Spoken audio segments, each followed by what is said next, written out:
Mr. President, on an unrelated issue, tomorrow the Senate Judiciary Committee will hold a confirmation hearing for Kash Patel, President Trump's nominee for FBI Director. What is the Federal Bureau of Investigation? We all have an image of it from television and from life experience, but it's 38,000 men and women, some of the best law enforcement professionals, not just in the United States, but in the world, who are charged with keeping America safe. I witnessed 9/11 in this building, looking down the mall, watching billowing smoke coming in from the plane that crashed into the Pentagon. And we thought to ourselves immediately, who is doing this to the United States? Who should we ask? The Federal Bureau of Investigation, and that's what we did. Time and again, we've gone to the FBI when the most serious law enforcement issues came up, and we still do. It's a critical agent. 38,000 employees and investigators, 400 offices all around the world. The person who heads the FBI has an awesome responsibility and awesome authority. Kash Patel is the nominee of President Trump to head up this agency. Let me tell you about him. I've met with him and I've reviewed his record. I'm deeply concerned about his fitness to serve as FBI Director.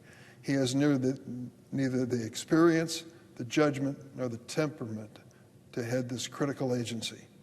As the lead investigative agency of the federal government, the FBI plays a crucial role in keeping America safe from terrorism, violent crime, and other major threats. Our nation needs a director of the FBI who is ready on day one and who understands the importance of maintaining the integrity and independence of the agency.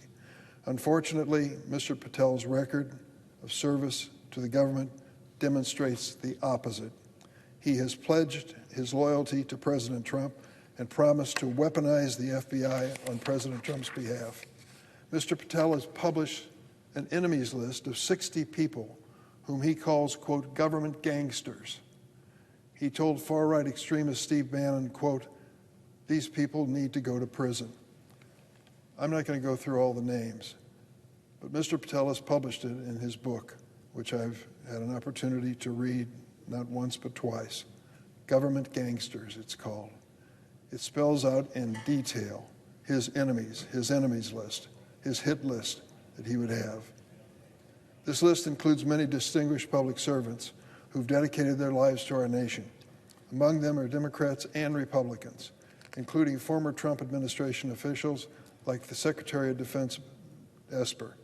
And then there's Mr. Patel's plan to, quote, and this is, I'm quoting his statement, shut down the FBI Hoover building on day one, reopen it the next day as a museum of the deep state, close quote. This man wants to head the FBI and calls for closing down its headquarters the day after he would have that authority.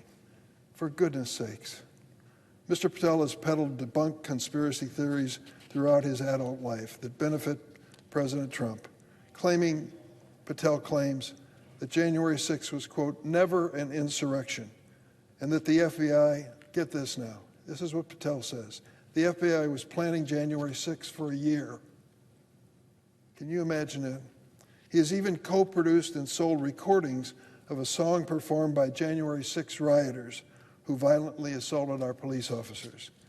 During tomorrow's confirmation hearing, I will continue to press Mr. Patel on his many statements and positions. Will he focus on keeping the public safe from terrorism, drug trafficking, and violent crime, or will he focus on his trail of grievances and President Trump's agenda? I fear Mr. Patel's record demonstrates the latter.